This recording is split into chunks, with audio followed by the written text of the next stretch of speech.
நாளைக்கு தான் ஃபீஸ் கட்ட கடைசி நாள். கட்ட முடியலன்னா பிள்ளைகளை ஸ்கூலுக்குள்ள விட மாட்டாங்களாம்.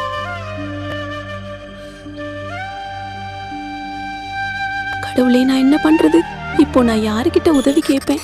1ஆம் வகுப்பு முதல் 12ஆம் வகுப்பு வரை எந்த குழந்தையும் கல்வி இடைநிற்றலுக்கு ஆளாகவே கூடாது என்று எண்ணுகிறோம். அந்த எண்ணத்தின்படி ஒவ்வொரு தாய்க்கும் அல்லது பாதுகாவலருக்கும் ஆண்டுதோறும் 15,000 ரூபாய் பொருளாதார உதவி தொகையாக வழங்கப்படும்.